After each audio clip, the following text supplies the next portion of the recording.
Hagamos un recorrido por las principales noticias del acontecer legislativo. Asamblea Legislativa Noticias, porque hay cosas buenas que decir.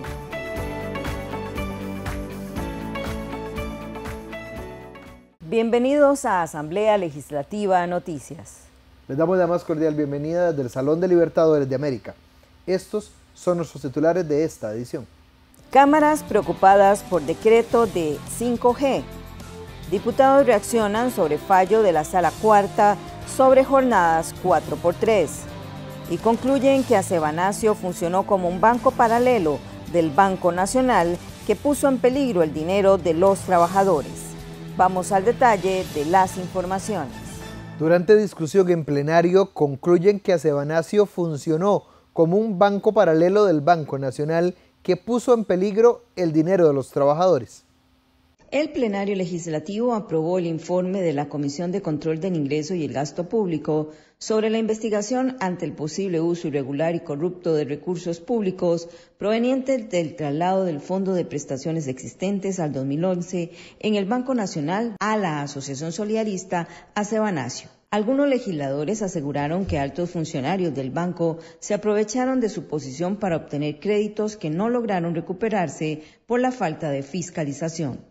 La diputada Paola Nájera dijo que apoyaron el informe en su totalidad. Es reprochable que la asociación además colocara 2.181 millones de colones sin garantía y reportara una pérdida de alrededor de 15.000 millones de colones, suma que asumieron los 5.000 asociados del monto correspondiente al ahorro obrero. El parlamentario Alejandro Pacheco explicó que el dinero se manejó como en una pulpería de pueblo mal administrada. El tema que hoy estamos discutiendo es muy grave.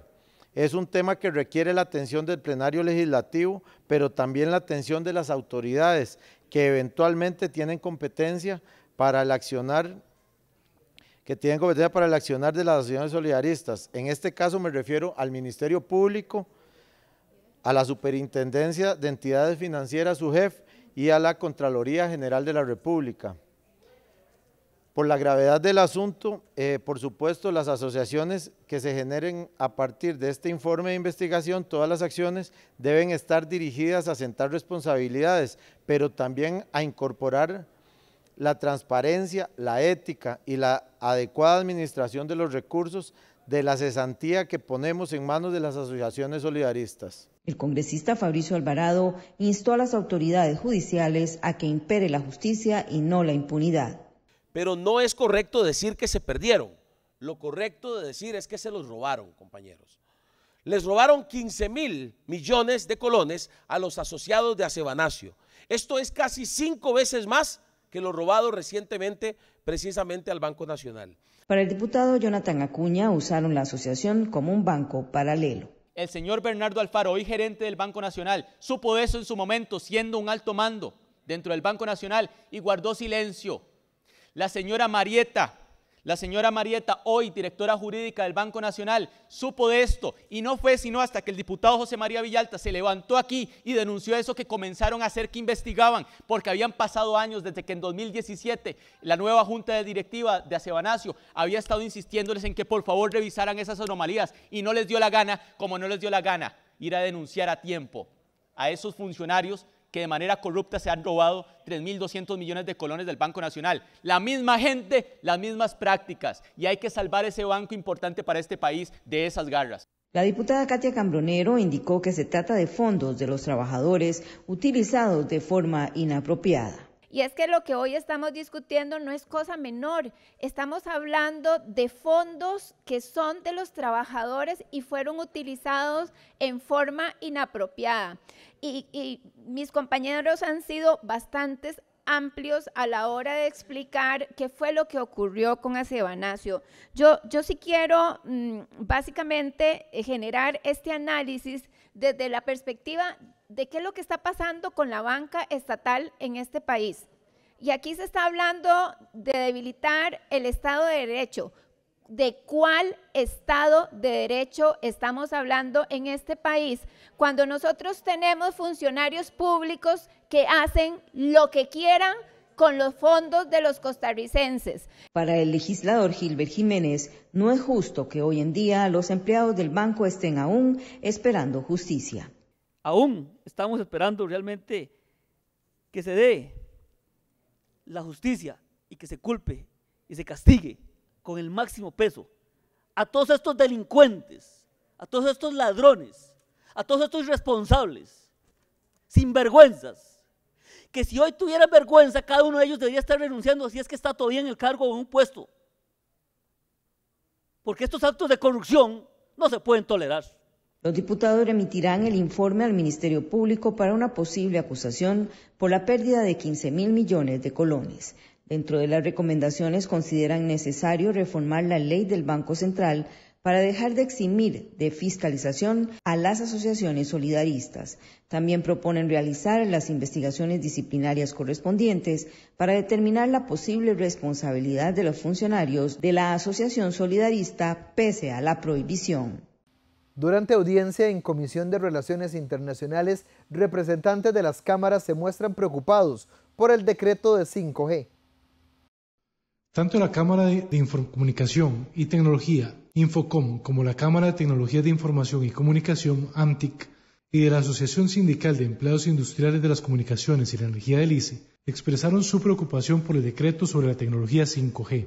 Ana Lucía Ramírez de Infocom señaló en la Comisión de Asuntos Internacionales que el decreto sobre 5G los tomó por sorpresa y están de acuerdo en las preocupaciones por ciberseguridad, pero la reglamentación les causa inquietudes en relación con el impacto del proceso de las inversiones de los operadores. Aseguró que el reglamento cambia las reglas del juego de un momento a otro. El reglamento conlleva para nosotros dos efectos inmediatos.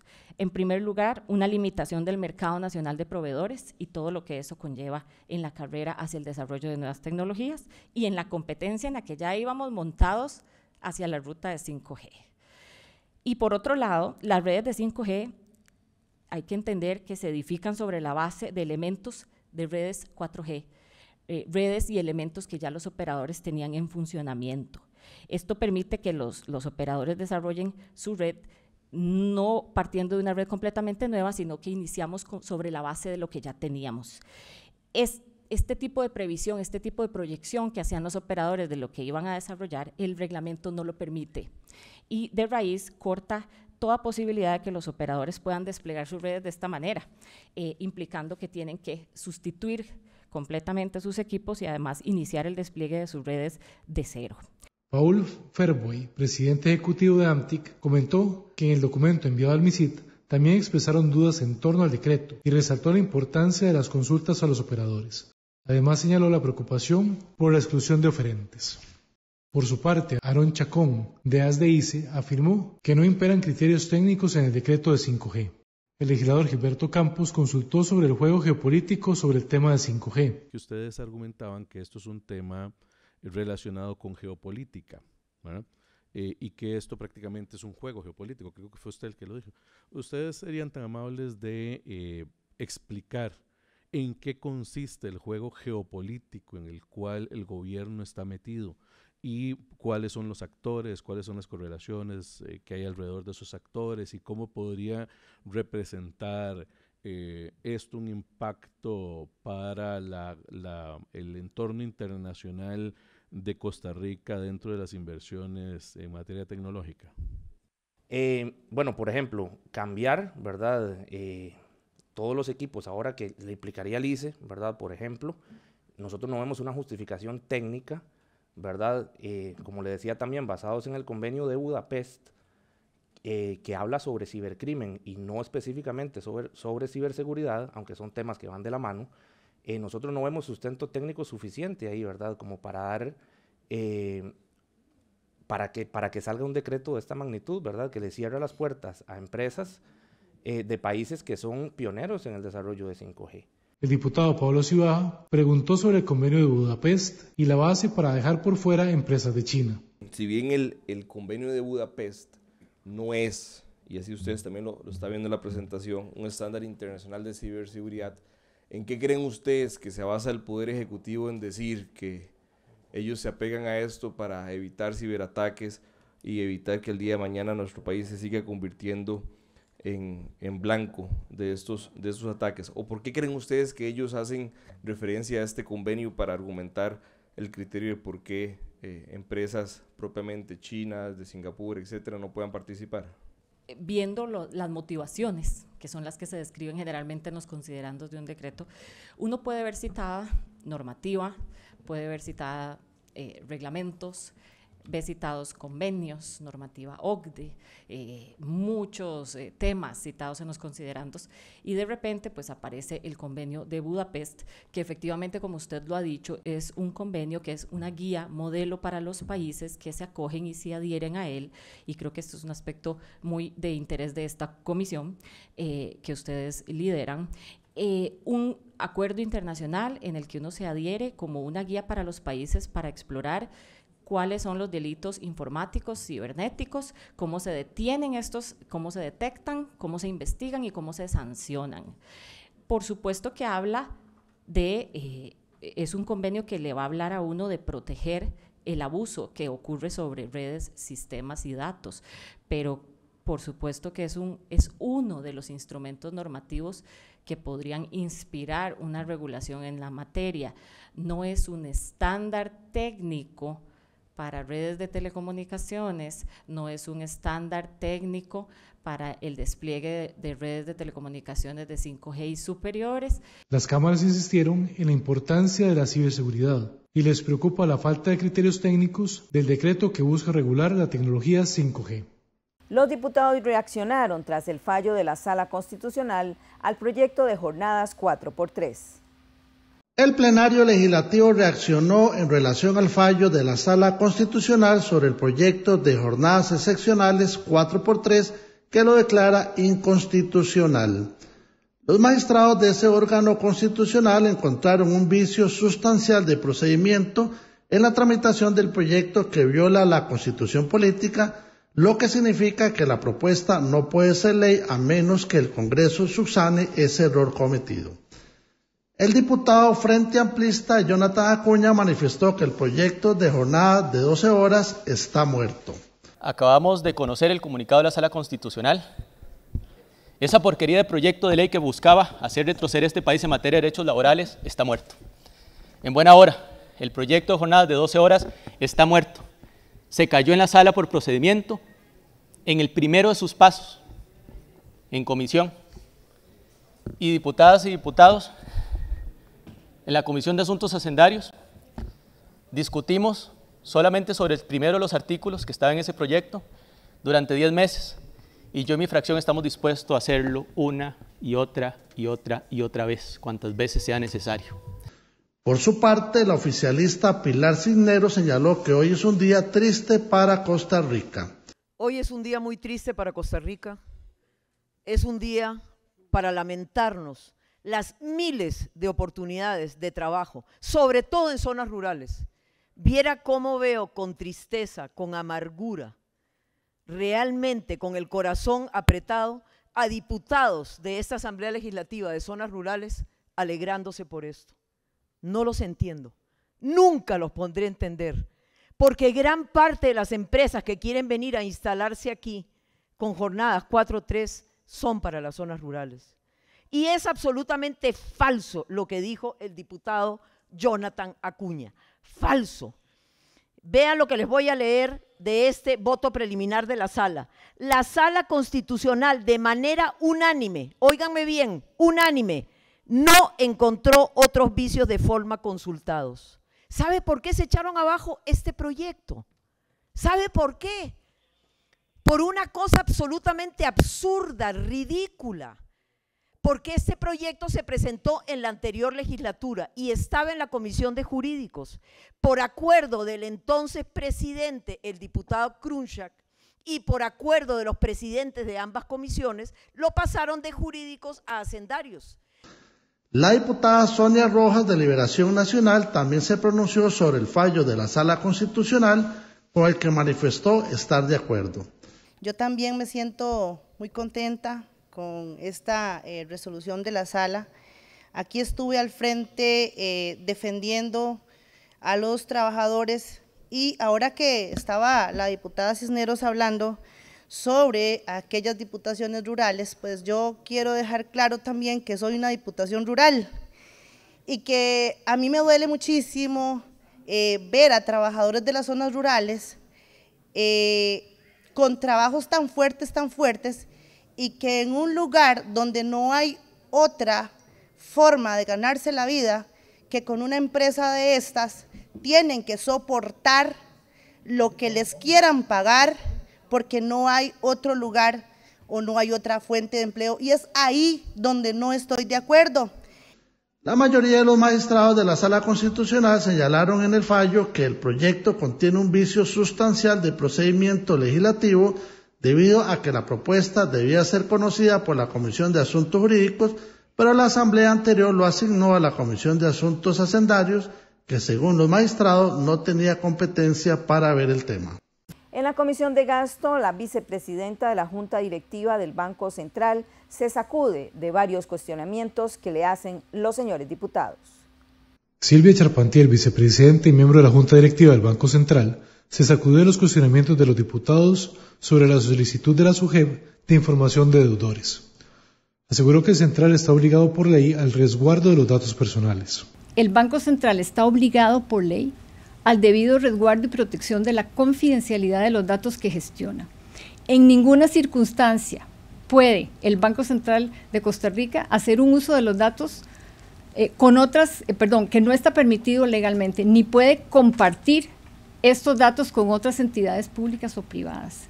No hay una sola traza de evidencia de que el Banco Central de Costa Rica y sus funcionarios hayan incumplido con estos preceptos.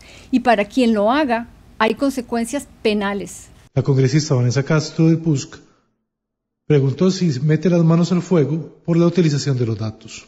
Vamos a ver, usted mete las manos al fuego, dicho en forma popular, entonces por el Banco Central y la utilización de los datos. Señora diputada, no tengo razones para dudar de que esto sucede en el Banco Central. Si hay un comportamiento que esté fuera de lo normal, yo espero que esto ya sea que se levante como un incidente de riesgo o de frente que se haga la denuncia. Sí, lo que pasa es que digamos la posición que asumió, vamos a ver, como le digo, estoy traduciendo de manera popular lo que usted ha señalado, mete las manos al fuego por el Banco Central, en que no ha habido ningún manejo irregular de datos.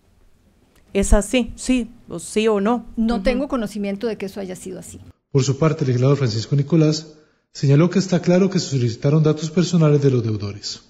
Está claro y es un hecho real, comprobado, de que el Banco Central pidió información en exceso que después catalogó como un error. Esa información sí es de carácter sensible porque tenía que ver con datos más íntimos de la persona, es decir, si le pagaba la caja, no le pagaba la caja, si tenía deudas, cómo tenía deudas, pagos, etc. Ese error lo catalogó el banco como error material, así es.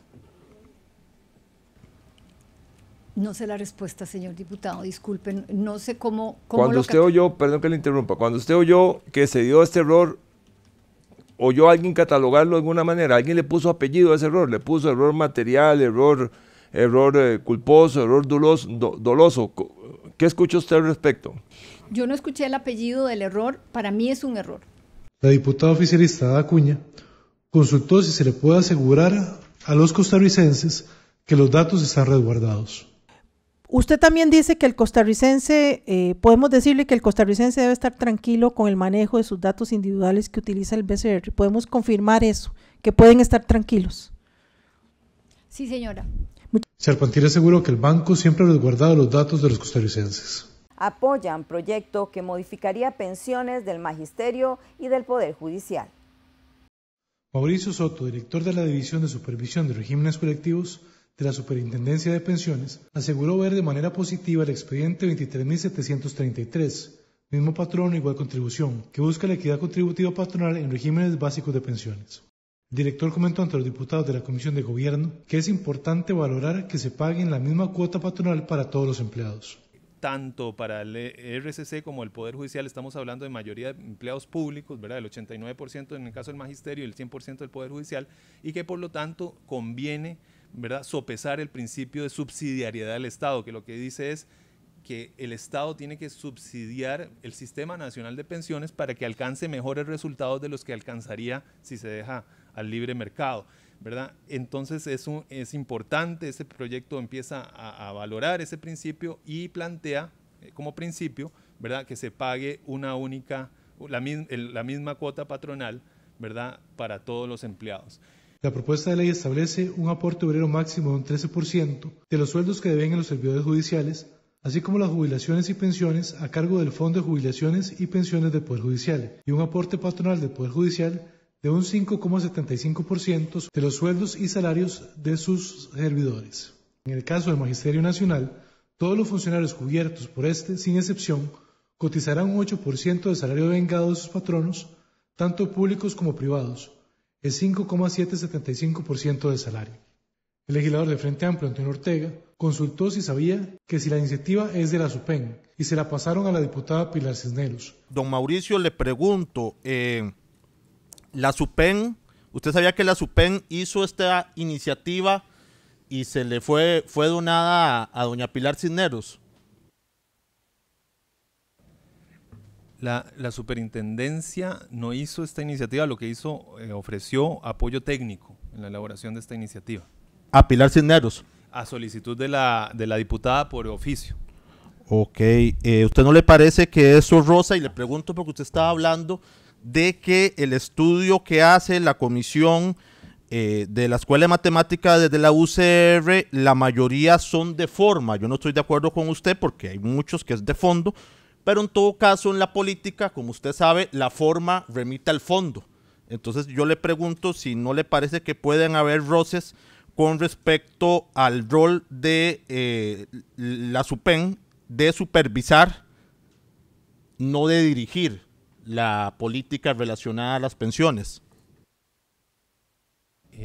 No, para nada. El diputado oficialista Daniel Vargas consultó sobre los informes de la SUPEN.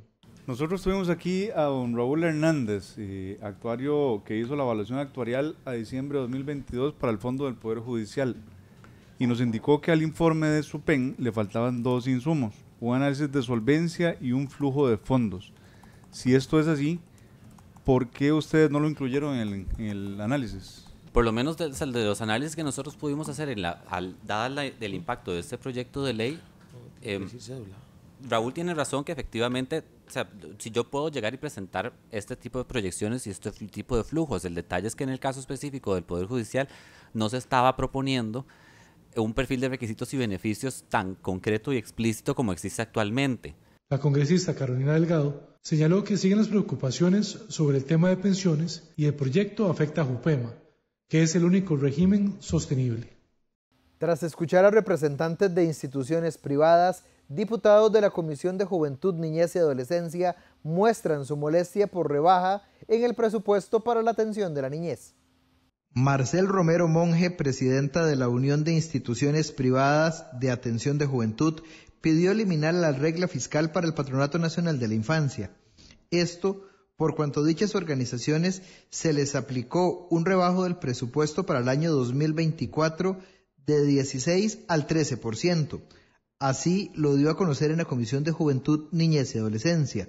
Tenemos que buscar reducciones, y ahí está la lista, en alimentos y bebidas, en la calidad de insumos por el rebajo de costos para buscar mejores precios para esto, rebaja en productos farmacéuticos y medicinales, útiles, materiales didácticos, textiles, vestuario, materiales de limpieza, de cocina, comedor, giras educativas, giras recreativas, transporte, actividades externas, actividades culturales y de trabajo a la familia. Para algunos de los legisladores no se trata de la regla fiscal. Que esta es una situación gravísima, que es una situación que se está dando de manera muy intensa durante este gobierno, durante la administración del presidente Rodrigo Chávez. Eso es obvio, es evidente, si se ve con los datos mismos. Aquí hay un descuido por completo de parte de este gobierno a la inversión en niñez. Esto me parece de las cosas más sensibles, de las que uno podría tratar cuando se habla de presupuestos públicos. El diputado Fabricio Alvarado consultó sobre el rubro en remuneraciones del Patronato Nacional de la Infancia que citó Romero. Me llamó mucho la atención un dato que usted dio, donde nos muestra, y si pudiera mostrarlo de nuevo, en cuanto al aumento en el presupuesto de salarios del PANI versus la reducción que se está dando, que dicho sea de paso son montos bastante parecidos. ¿Nos podría hablar de eso un momentito, por favor? Pero son números que a nosotros como organizaciones, por supuesto que nos llaman la atención, porque como usted bien lo dice, el aumento en remuneraciones son 3.000 millones y la reducción en transferencias corrientes a organizaciones, los mismos 3.000. El parlamentario Carlos Felipe García se mostró abrumado con la reducción. Yo no recibo que el Poder Ejecutivo me venga a decir a mí que esto es un tema de regla fiscal, porque esto no es un tema de regla fiscal si el año pasado teníamos un subsidio de 143.000 colones. Si las finanzas públicas se van liberando, si el nivel de crecimiento del presupuesto es del 3.53%, a mí nadie me puede decir que en este país no se puede hacer la inversión social. El congresista liberacionista Francisco Nicolás dijo que es parte de una gran tijera que están pasando para el sector social. Es algo sistemático y no lo estoy inventando yo. Sí, ellos están en esa labor. Bien decía el diputado Acuña que es glorioso para el ministro de Hacienda venir aquí a mostrar resultados macroeconómicos exitosos, según él. Sí, claro, a costa de desmantelar todo el aparato que sostiene las condiciones sociales de las personas más vulnerables. Pero así cualquiera. Se trata de 76 organizaciones no gubernamentales para un total de 5.690 niños y niñas. Los legisladores concluyeron que las consecuencias se verán a futuro, con más deterioro en la juventud. La comisión acordó llamar en audiencia para pedir cuentas de estos casos a las autoridades del Patronato Nacional de la Infancia. Autoridades de la Caja Costarricense de Seguro Social anuncian a diputados que mejorarán el Hospital de Limón mientras trabajan en la construcción de una nueva sede. La presidenta ejecutiva de la Caja Costarricense de Seguro Social, Marta Eugenia Esquivel Rodríguez, adelantó a la Comisión de Limón que harán mejoras al Hospital de Limón mientras se continúa con el proceso para la construcción del nuevo nosocomio. Yo me encontré otros documentos de la sesión anterior donde dice que el terreno ya es de la Caja, ya tomó en posición en marzo de este año, el propietario ya retiró los millones de colones que tenía que retirar, el Hospital Tony Facio ya acercó también la propiedad.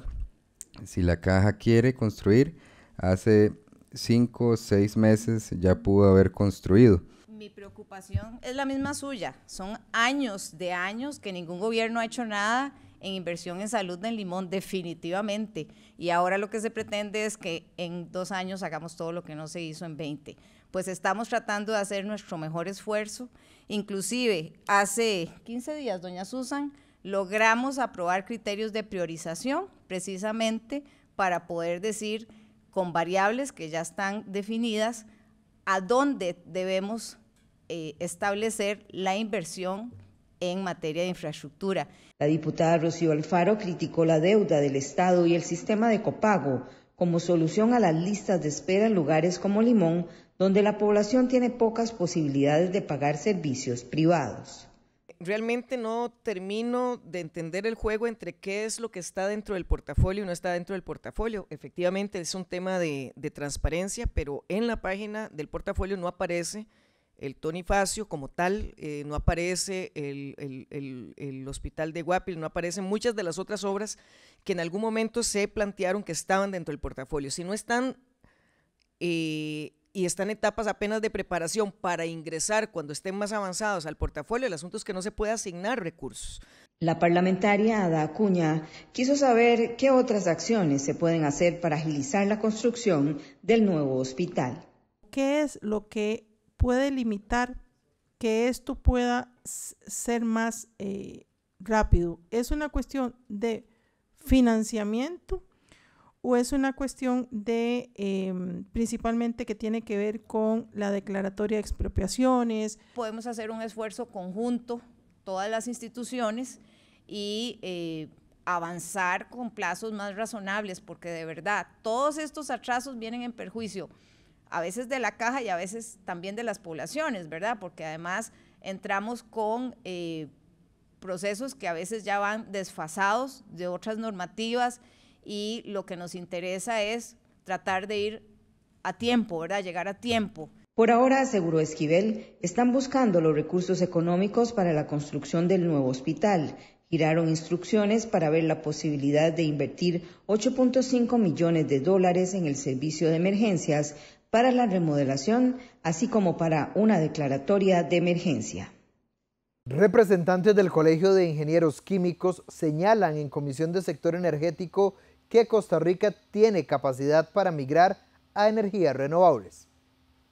Representantes de la Comisión de Energía del Colegio de Ingenieros Químicos y profesionales afines afirmaron que Costa Rica tiene suficiente capacidad para poder migrar a energías renovables y no seguir utilizando los hidrocarburos.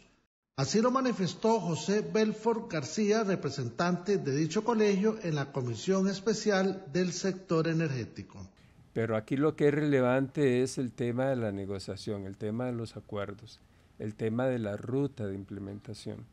Entonces, es muy importante tener claro que el tema, aunque nosotros técnicamente podemos venir con discursos sobre energías específicas, sobre la necesidad de hacer la incursión, sobre la viabilidad técnica, eso es una cosa necesaria. Pero la energía está, el potencial está, lo que hace la diferencia es el acuerdo país. Señaló que nuestro país cuenta con un inventario importante para poder hacer este cambio a energías más limpias. Sin embargo, recalcó que lo que hace falta es un acuerdo político para llevar a cabo esa transformación. Comentó además que las tecnologías vienen a dar un apoyo a esta evolución, donde uno de los beneficios más importantes es la reducción del costo. La diputada Katia Cambronero, del Liberal Progresista, consultó si existe un estudio técnico del potencial que tiene Costa Rica en cuanto a energía. ¿Existe algún estudio técnico del potencial que existe en Costa Rica? Sí, en realidad, obviamente, existe un estudio muy detallado para la alta entalpía. Tenemos un estudio más o menos, todavía no muy detallado, para la entalpía media y baja, que hay libertad de explotarla en este momento. El legislador Manuel Morales del oficialismo comentó que la energía marina es un recurso que se puede explotar en nuestro país. Es un recurso sumamente posible y explotable en Costa Rica. Concuerdo en lo que dijeron de información de que Costa Rica está para seguir liderando y aumentar más bien ese liderazgo a nivel mundial en lo que son energías renovables, y que podemos llegar a tener precios similares o más baratos, como lo expusieron, que dependencia de los hidrocarburos. Nada más corregir una frase que decía en una filmina de que estamos en una moda verde y que es una tendencia mundial. Creo que más que una moda, creo que no es una moda para nada, es una urgencia nacional y mundial. El calentamiento global se venía anunciando, ya llegó y se estaba cada vez haciendo más extremo, y por eso sufrimos migraciones a nivel mundial, sequías, inundaciones, el tema ahora de que los embalses no se llenan o las escaseces de lluvia que tenemos, y lastimosamente se va a agravar más a futuro, porque las decisiones políticas de muchos países no ayudan a hacer una reversión. Lo que podemos hacer nosotros como políticos, desgraciadamente en este momento, es tal vez desacelerar un poco la velocidad del cambio climático. Ante la comisión también compareció Roy Guzmán Ramírez, asesor de la Junta Directiva del Colegio de Ingenieros Electricistas, Mecánicos e Industriales, quien avaló lo dicho por sus colegas. Exdirectora de Estrategia Comercial del ICE denuncia presiones para adjudicar contratos al SINART. Jacqueline González Jiménez, exdirectora de Estrategia Comercial del Instituto Costarricense de Electricidad, sostuvo a los integrantes de la Comisión Especial Investigadora de las Contrataciones del SINAR que recibió presiones para adjudicar contratos al canal estatal. Esto antes de la entrada en vigencia de la nueva Ley de Contratación Pública. Durante mi nombramiento, que fue relativamente corto, se presentaron 4 situaciones en relación con temas de pauta. Una, solicitudes de pauta sin justificación técnica, lo del contrato del SINAR, que es específicamente lo que ustedes desean conocer, la pauta, una solicitud de pauta para el Mundo CR y una solicitud de reducción de pauta a Canal 7.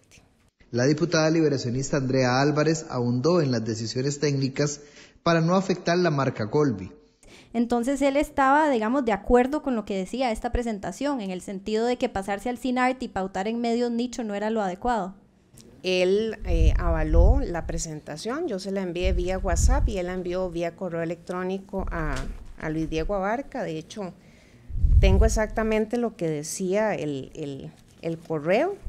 Él detallaba, bueno, decía básicamente, permítame un segundito, él lo que decía es, vamos a ver, él mencionó que, bueno, que estaba de acuerdo, que yo había elaborado la presentación y que era importante en términos generales acoger las recomendaciones, dado que para Colby, en un mercado en competencia, debía seguir, tomar decisiones en materia de comunicación apegados a la ciencia y a la técnica. El legislador del Frente Amplio, Ariel Robles, consultó a la compareciente si había recibido presiones para contratar otros medios. El 11 de enero de este año, don José Rafael me citó a una reunión presencial y me dio el mensaje de la gerencia, o se alinea o se alinea. Eso refiriéndome a la situación de lo de la pauta de Canal 7 y lo de El Mundo CR, a lo cual yo le respondí que le dijera a él que yo no lo iba a hacer, que eso es ilegal y que iba en contra de mi ética, que yo como funcionaria pública tengo una responsabilidad amparada a la ciencia y a la técnica. El representante de Nueva República, José Pablo Cibaja, consultó a la exgerente del ICE el impacto de la decisión que se dio. Cuando se hace análisis de medios, tiene que evaluarse el impacto del medio, los soportes que vienen a ser, en este caso, propiamente el Canal 7, ¿verdad? Y los programas, que en este caso son los vehículos. En un top 30, el 75% de los programas más vistos son de Canal 7. Entonces, la decisión tiene que estar acorde con números, con datos, con hechos. Por su parte, la legisladora oficialista Ada Acuña cuestionó las declaraciones de González Jiménez sobre las acciones de la agencia de publicidad del CINAR. Si eso era una reunión de presentación de una agencia más, que es la agencia estatal, ¿cuál es su motivo para lo cual no lo dice así abiertamente, que era la presentación de una propuesta más de agencia de publicidad, que es la del Estado, que es la del CINAR, ofreciendo los servicios? Así de simple. González Jiménez agregó a los legisladores que nunca recibió ningún tipo de respaldo técnico que avalara el cambio al canal estatal. Con audiencia a representantes de la empresa de comunicación Nexon, diputados de la Comisión de Financiamiento de Partidos Políticos destacan pago de factura de campaña de Rodrigo Chávez sin que éste hubiese sido ratificado como candidato presidencial. Los diputados de la Comisión de Financiamiento de Partidos Políticos destacaron que hubo un pago de una factura a la empresa de comunicación Nexo por servicios a campaña de candidatura de Rodrigo Chávez sin que él hubiese sido ratificado como tal. El señalamiento lo hicieron en el marco de la comparecencia del periodista y dueño de la empresa de comunicación Nexo, Alejandro Broque. Este explicó que dio una asesoría de entrenamiento de voceros en la campaña de Chávez del mes de agosto a octubre del año 2021. Los diputados de oposición recalcaron que en estas fechas aún no había sido ratificado como candidato a la presidencia. El diputado del Frente Amplio, Ariel Robles, consultó específicamente por las fechas en las que se presentaron los servicios. Quiero consultar es de qué fecha a qué fecha fueron los servicios que se le brindaron a la candidatura de don Rodrigo Chávez Robles. Nosotros trabajamos fueron 2 meses únicamente, del 17 de agosto al 22 de octubre. El legislador Robles también consultó si desde esa fecha se contemplaba que todo el trabajo que se realizaba era porque Rodrigo Chávez iba a ser el candidato a la presidencia. Durante esa fecha todo el trabajo que se realizaba se contemplaba que Rodrigo Chávez Robles iba a ser el candidato a la presidencia. Bueno, se decía que esa era la intención. Sin embargo, nosotros como agencia de comunicación tuvimos la experiencia de ver algunas visitas a comunidades que eran, y tengo que decirlo transparentemente, ridículas, ¿verdad? O sea, 4 personas en una reunión. Pero él ya como candidato. No, entiendo que no había sido ratificado sino hasta después. Francisco Nicolás consultó a Broque sobre la compra de bonos al Partido Progreso Social Democrático. ¿Quién le recomendó a usted comprar los bonos del Partido Progreso Social Democrático? ¿Fue ella? Yo no los compré, fue una forma en que el Partido Progreso Social Democrático decidió pagarnos parte de la deuda. ¿Usted lo aceptó como forma de pago? Del ahogado al sombrero. ¿Por qué el ahogado al sombrero? ¿Le causaba desconfianza o no le estaban pagando? No, porque no tenían plata y fue una forma de cancelar usted generalmente la deuda en su empresa contrata que tenían con nosotros. Con organizaciones que no tienen plata para pagar sus honorarios. ¿Usted corre esos riesgos? Los bonos fueron una forma de cancelar esa deuda y de hecho me parece importantísimo este foro para recordar que yo también soy uno de los afectados de los muchos proveedores de la campaña política del partido que no le han pagado. No le han pagado esos bonos. El comunicador señaló que la asesoría fue por un monto de $28,000, de la cual una parte fue facturado por bonos de clase A por un monto de 6.600.000 colones que aún no se han cancelado por parte del Partido Progreso Social Democrático. Broque dejó claro que nunca recibió pago alguno del fideicomiso Costa Rica Próspera. Explicó que un pago se lo hizo Jack Lover y el otro el Partido Progreso. Hasta aquí esta edición de Asamblea Legislativa Noticias. Los esperamos en nuestra próxima edición. Hasta entonces.